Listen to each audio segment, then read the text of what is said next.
So dahil may nakita tayong ka-OA-han dahil sa sardinas dito sa TikTok, so magluluto tayo ng sardinas. Yung sinasabi nilang pagkain sa mahirap, papasarapin natin, mas lalo pa nating papasarapin. At para wala na silang maamoy na kalansahan dyan sa pagmumukha nila, chares. Dahil maritis ka, makikchika ka dito sa akin. Hoy bakla, kung marami kayong sardinas, bigay nyo na lang sa amin. Kasi pag sardinas ang ulam namin, special talaga ang araw na yon. Ang sardinas ang pinakamasarap na ulam sa amin, para malaman mo lang. Bakla, ito talaga ang pinapaluto ni mama sa akin pag may sardinas kami. Ito talaga ang binabalik-balikan ng pamilya ko pag ako nagluluto. Ang sardinas natin ang model, charas. Tito Mars, ginagaya-gaya kita dyan, huwag kang chares. Kung alam mo lang, ganito pala yan na aking buksan.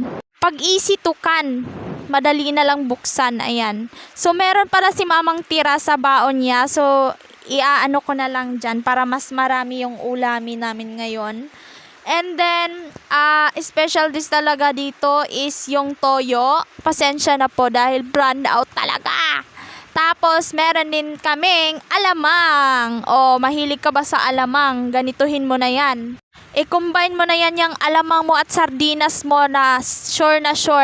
Napakasarap. Matatakam ka talaga. Makakaubos ka talaga ng maraming bigas. At syempre, ang magpapasarap sa ating lulutuin is ang asukal di papa, chares. At hindi rin mawawala ang ating Ajinomoto. Ito talaga ang pampasarap sa lahat. So ayan, pagkatapos mo nang maghalo, asin na naman. Syempre, pagkatapos mong lagyan ng matamis, lagyan mo rin ng pang paalat. Then mekos-mekos na. Ayan, huwag niyong anuhin yung namin kasi mahirap lang talaga kami. Eto talagang mahirap sa mahirap, be, kasi kahoy talaga. Pero yung lutong kahoy yung pinakamasarap sa lahat. Sinasabi ko sa iyo, be. So ayan, pag umano na yung mantika, kailangan na nating maghanda para isasalang na yung nagawa nating experiment, charis. So sobrang init na pala ng mantika dyan, so kailangan nang buhusan ng experimental na charis. So kung marami kayong sardinas, wag niyong pag-aksayahan, gawin niyo to, gayahin niyo ako, charis. So ayan, medyo mahina talaga ang apoy kasi wala na kaming kahoy. Kailangan talagang ihipan dyan. So ayan, antayin lang nating mag-boiled. Chares, naka-English. Alam nyo guys, yung pamilya namin is mapaniwala talaga. Pero feel ko totoo naman kasi ang lutong kahoy daw is napakasarap. Tapos ang lutong gasol is hindi naman masyadong malasa. So, na-try ko rin yan, be. Nagluto ako sa gasol, nagluto din ako sa kahoy. Iba talaga yung lutong kahoy, be. Kaya wag kayong magmaliit ng mga mahirap kasi yung lutong mahirap, masarap. Chares!